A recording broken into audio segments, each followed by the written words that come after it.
Let's welcome to the stage Christian Cowan.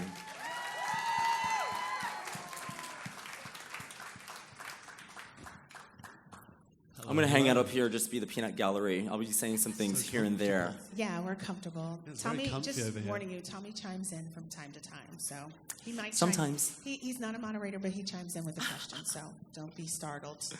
So, welcome to Columbus. Thank you very much. Very happy to be here. Never been here before. First time in Ohio? Yes, absolutely. Okay, fantastic. A Brit abroad. Okay, all right, we're also curious. So, we're just going to have a conversation. We're going to talk about you, your brand, what drives you, maybe give it a little advice since we are on a college campus and there are designers here.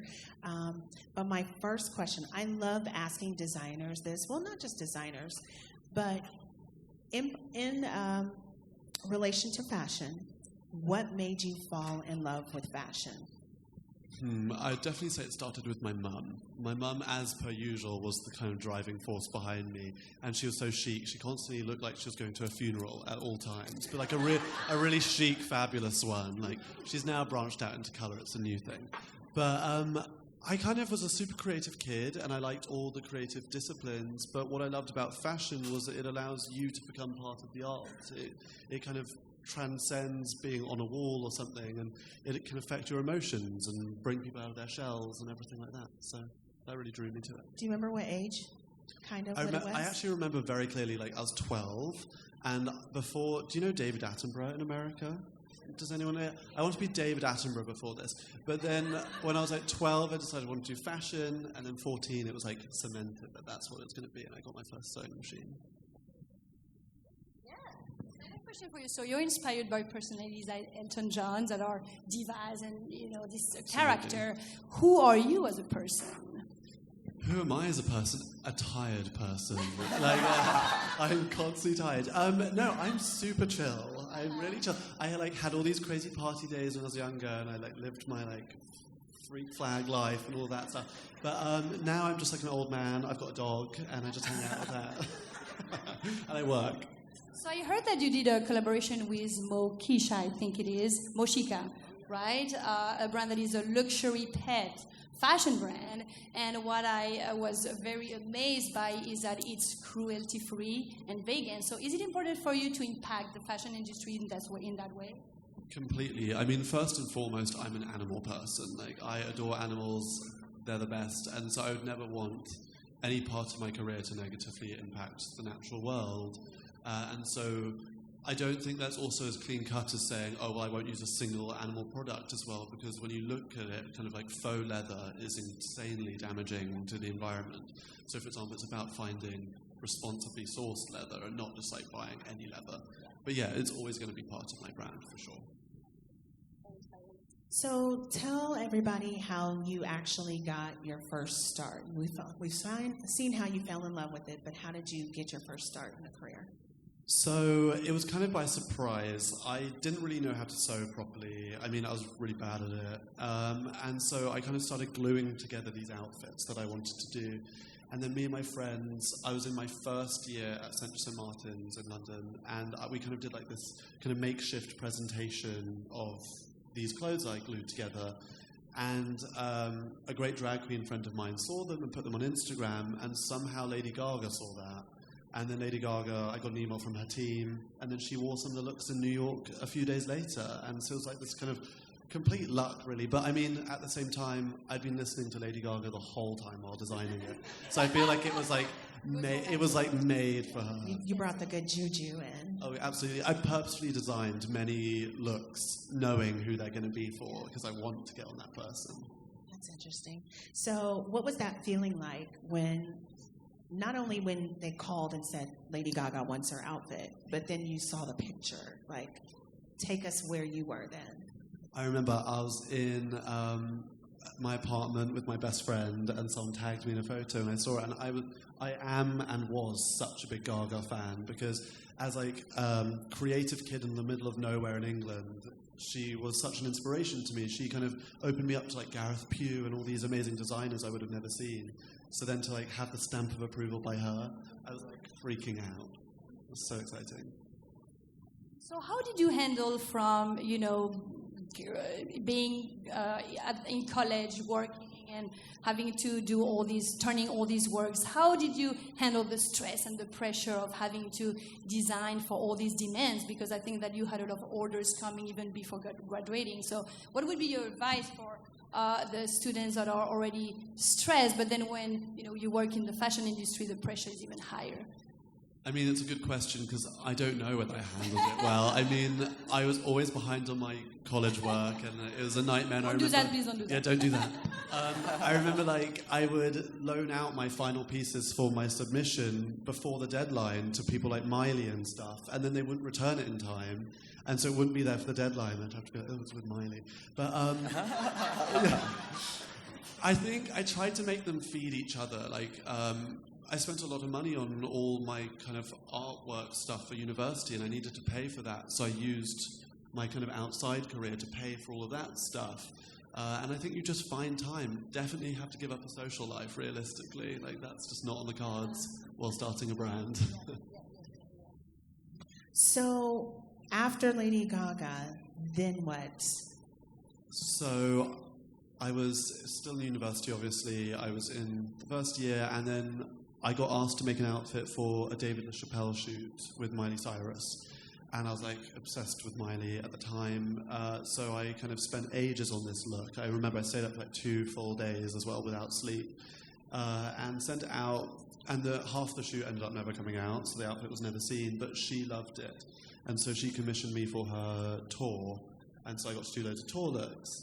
And that was kind of a great introduction as well after Gaga. So that kind of makes me think, when you get that call and they're saying, Lady Gaga, Miley Cyrus, Cardi B, how do you were talking about what you want to do for them. How does that process start for you when it's a specific person asking for something? I mean, I think a large part of why my career has been built by musicians is I listen to music the whole time. I've always been that way. Often it's playing while I'm asleep. It's just all the time. So it kind of infiltrates my creative process.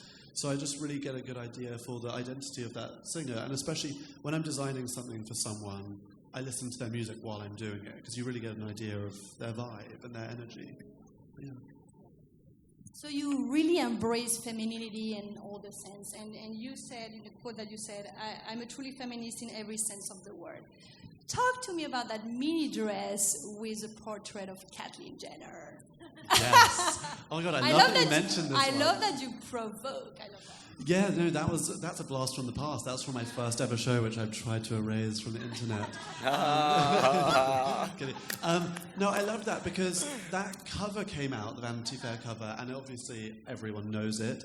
And lots of people had very negative feelings about the whole thing, and positive as well. But what I thought was important was, for the first time in my life at least, a transgendered person was being a topic in every single household, basically everywhere. And whether there's some negative stuff around it, it only really does good. I mean, to see my father, who is old and nerdy and doesn't know anything about this world, to see him talking about a trans person, understanding the process and the journey that person has been through is only progress. And also think of all the children everywhere who saw that and maybe for the first time in their lives saw that it's possible. You can be who you want to be. So music, and it inspires you when you're dressing a celebrity. But what about when you're starting a collection? Where do you get that inspiration from? So I know everyone's super different with this one, and some people like loads of mood boards, and they like to spend ages working it out. I'm kind of different. I like to have no theme in mind whatsoever. I like to just go pen to paper and start putting my ideas down, and it's kind of a complete mess at first, and there'll be 200 of them or something, and then I'll start picking out what's the best stuff, and then I bring it all together, and then you start seeing something that just naturally came through, and then you elaborate upon that. I think that allows a really organic, creative collection to occur, because if I set myself a theme, it's very stuck within that theme, so I like to have fun with it. Has your process always been that way? It's always been a mess. Yeah, I just come up with it whenever, and it's all over the place, and my studio gets stressed by it, I'm sure, but it kind of makes it more exciting that way. It works for you. Yeah, exactly.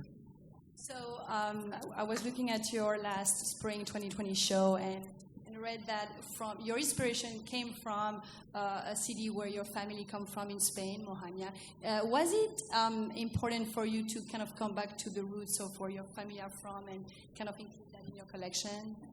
Absolutely, because my name is actually Christian Cowan San Luis, and I cut out the San Luis so professionally it would be easier, because people could hear Christian Cowan, it's more memorable. But my mother's Spanish, and I'm half Spanish, and so I kind of wanted to pay tribute to my family, and they're all these insanely strong Spanish women, and they were such an inspiration to me and have risen me up through everything I've gone through, and so I wanted to pay tribute. My mum loved it. Yeah. So do you think that one day you will show your runway in London? I would love to. I mean, you know, I spent my formative years there, and London's so amazing. I'd love to bring my show there one time.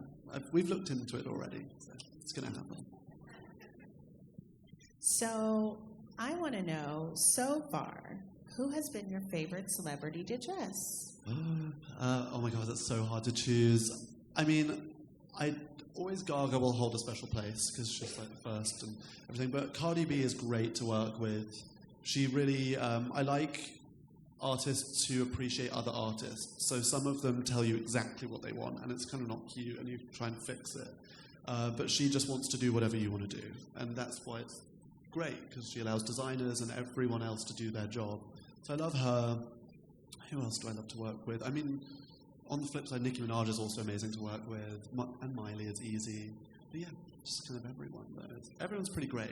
There's very few that are actually awful.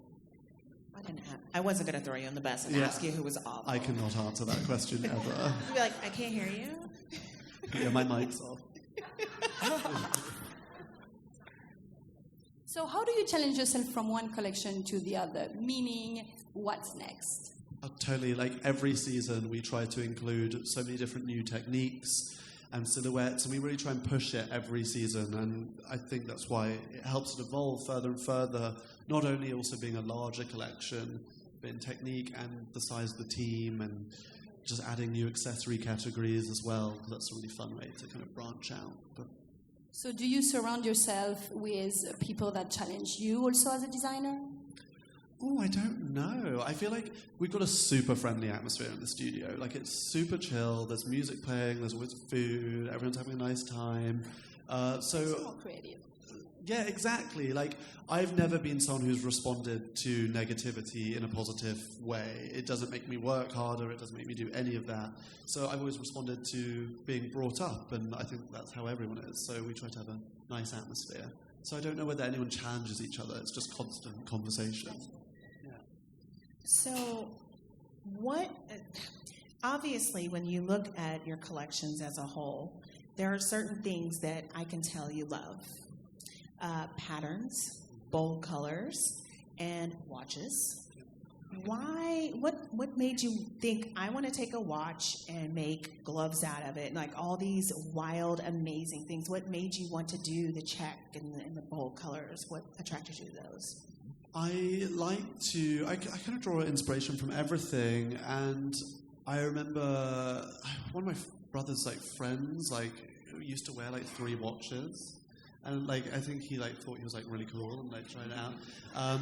Also, when I think back to it, he probably had an illegal job, because I've heard that's to do with being a dealer. But what I like about it is you're taking something that's maybe almost criminal or different and mixing it with high fashion. And so the original fantasy, though, with the watch was actually I fantasized that this girl's shoe broke, so she took off her watch and fixed her shoe, and that's how the Giuseppe line started. And then also I think you choose the things that you creatively love and you expand upon those, but also as a business you have to think about what are your brand icons, what can you easily apply to collaborations, whether it's a shoe or a bottle cover or something.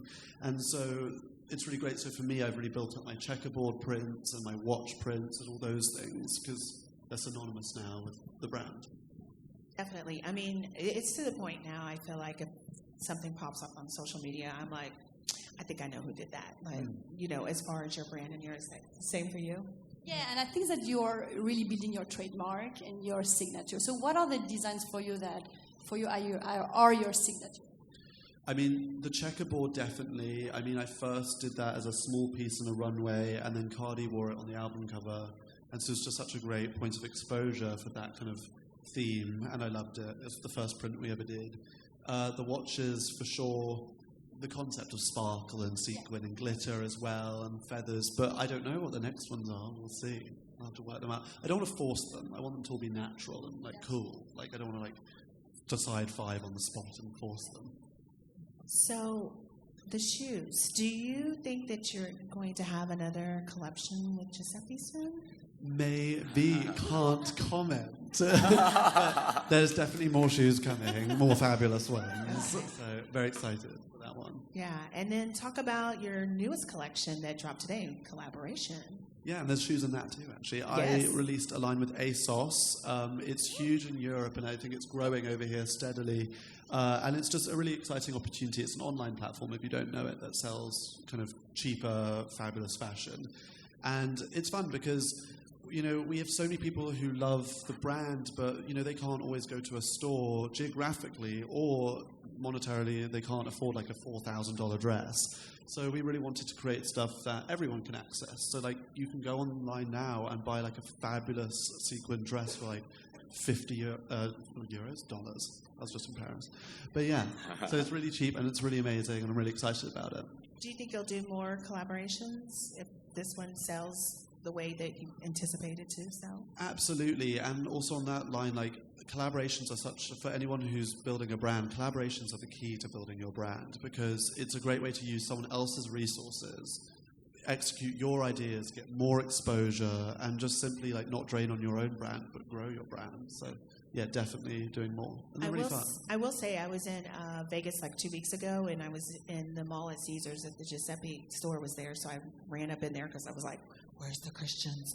And the guy was telling me, he was so nice, he was telling me that literally after Cardi wore him in the video, I think it was Money, he said every woman was running in like, I have to have them. So they went for it. Power of celebrity. Kim Kardashian put them on her story, and they sold out 3 times over on the Giuseppe website. It's kind of crazy. So just to ask question for our students, we have a lot of students tonight. What are the strengths and skills you think that you need in the fashion industry to succeed? Oh, okay, you've got to have a thick skin. You can't kind of get a knockback and be like, well, I'm done with this, because you're going to have like 2,000 knockbacks. You've got to get like used to it. Like I would say, kind of definitely in the early days, if you're working on 20 different things, probably only 4 or 5 of them will actually happen. Do you know what I mean? So you've got to have a thick skin. You've got to be prepared to work a lot. Definitely watch your money as well, because I think some people get lost in the creative element, but at the end of the day, you can't buy fabric if you don't bring in money. So you've got to do that. And then also just really follow your creative vision. A lot of people along the road will tell you what you need to be doing and what you shouldn't be doing and how to build a successful brand. But at the end of the day, that's how they did it, or that's how they think you should do it. But you only know your vision, and that's what makes it special. So you've got to stay true to you. I think vision is a very important word. What I love in your collection, your design, is that you're daring and your designs are bold and you are embracing femininity, sensuality. How do you advise to the student that sometimes maybe are a little shy about expressing themselves? I mean, you've got to express yourself in this world. I mean, the world's so busy, but also we're in such an oversaturated industry. It's so many people trying to get into it. And so you've got to do something that's uniquely you. And so I was like, how am I going to get noticed? So that was kind of things like that Caitlin dress. I knew it would spark conversation. And you've got to have a good understanding of the internet and utilize social media. That's my other big piece of advice for any designers. I was going to ask you about that next. Social media is the key to it all. Like, I completely built my brand off of Instagram. Like, that is where I speak to all the celebrities. It's where I've spoken to the buyers. It's where collaborations have come from. It's free publicity. Pardon? It's a free publicity. Absolutely. And then also, I early on realized that not only could we be doing, collaborations and selling clothes, but also we could bring in money by almost acting as an influencer. Like, we can do business through our Instagram. That's a great way to get funding early on. So with social media and everything, you just said influencers. How important is it for brands that are just starting to find an influencer or the message they portray on there? How important is that for the brand? I mean, I think you've got to be really careful about it because so many people will reach out being like, oh, we can brand partnership, blah, blah, blah, we can get you exposure, but they want free clothes. And in the early days, that's a huge drain on your brand. So you've got to really strategically choose who you're working with. And so I definitely saw it as like, well, this person is this well known, so I'll do that, but then I'll only go for someone above that next time until you work your way up to Beyonce and Rihanna and people. And because you don't want to just be wasting your resources on something just because it's fun. You've got to think about the brand and the business, so you want as much exposure as possible. And also don't get fooled by followers because people buy them, so you've got to look at the engagement on the posts. Don't get tricked. Yes, definitely. And so what advice can you give brands about being very careful about what you put on social? Like, I know there's space for personal, but that fine line to where, you know what I'm talking about? I do, and it's a hard one to walk because I've definitely experimented on my Instagram with kind of what is the most successful, and I'm close with a woman called Eva Chen in New York, who's the head of fashion for Instagram, and I was talking with her, and she said the fashion brands that have the most engagement are brands like Balmain, where Olivier Rousteing is heavily involved, but in a certain way, and people want to see the person behind the brand.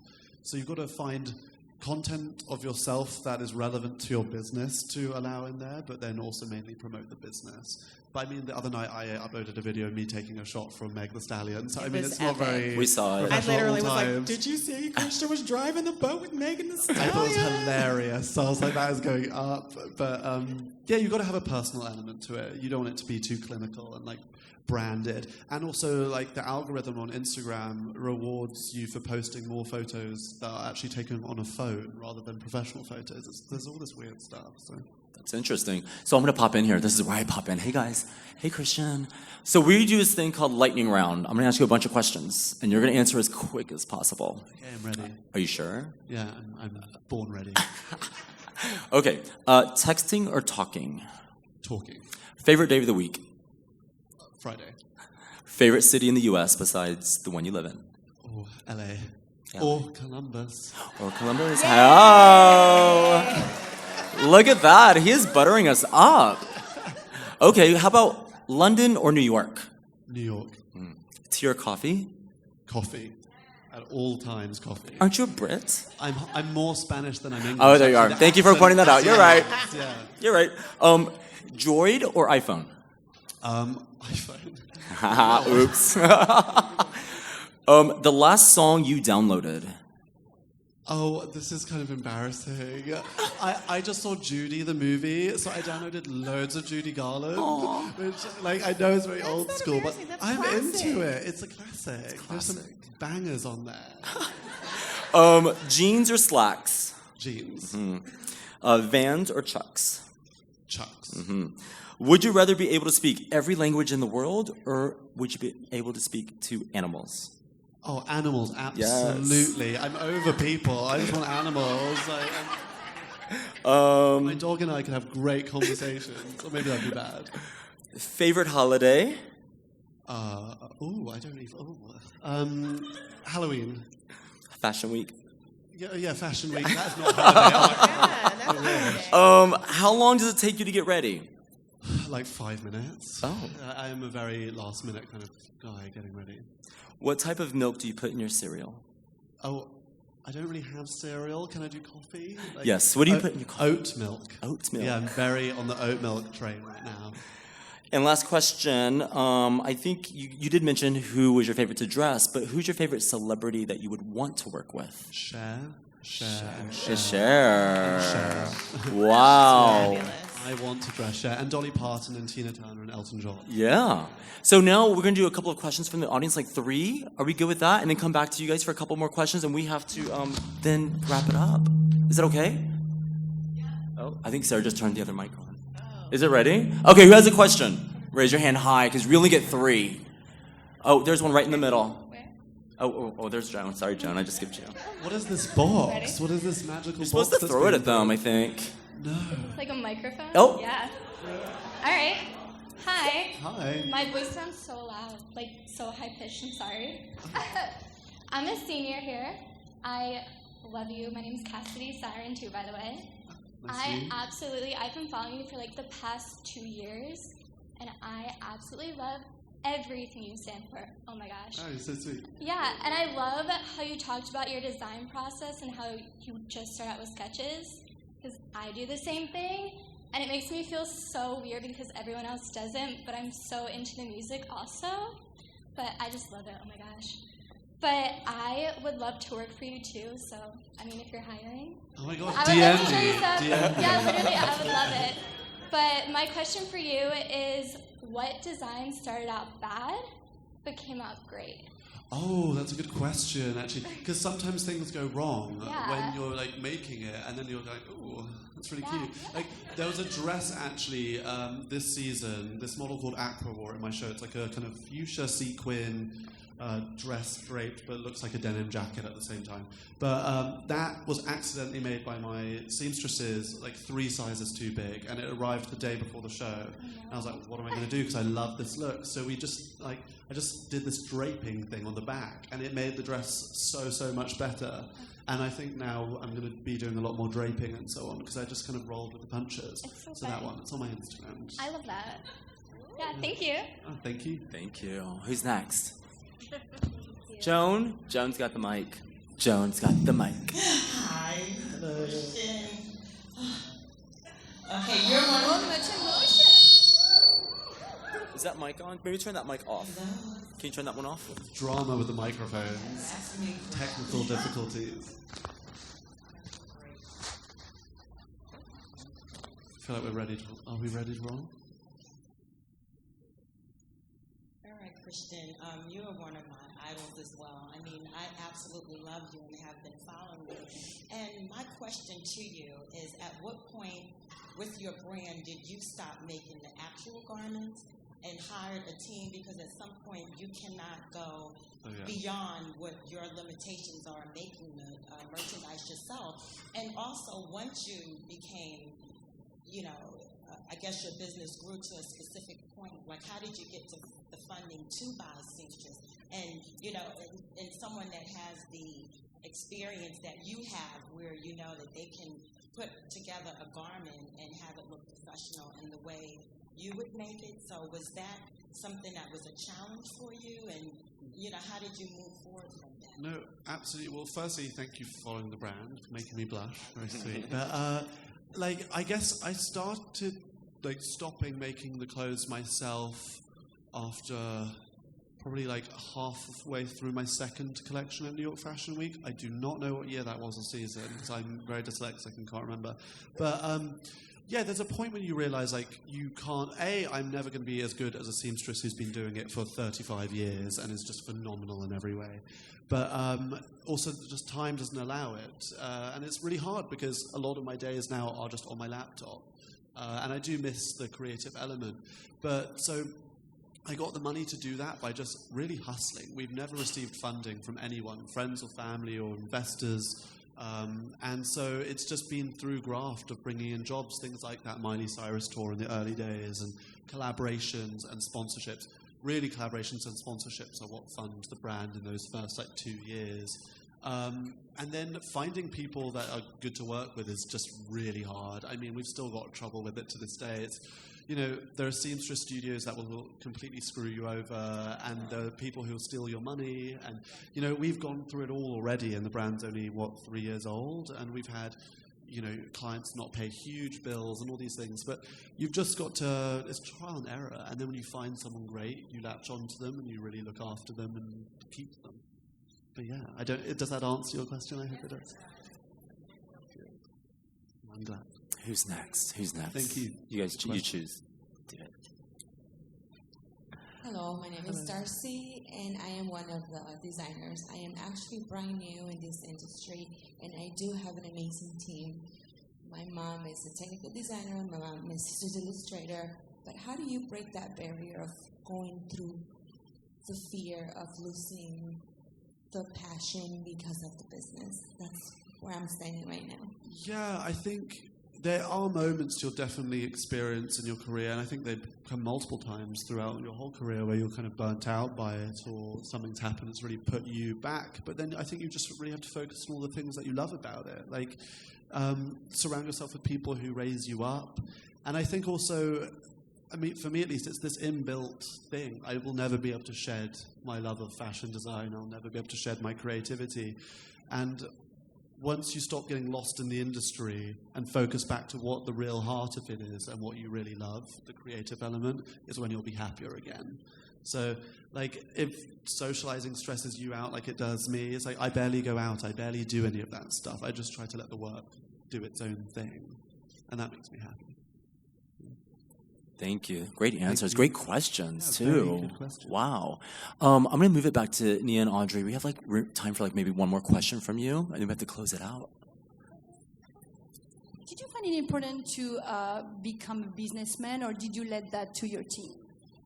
No, I mean, you've got to do it yourself. And I mean, I've got incredible help, like Nat over there is my partner in crime and everything. But you've got to have an understanding of it yourself. And it's hard, though, because your kind of creative brain and your business brain are kind of separate things.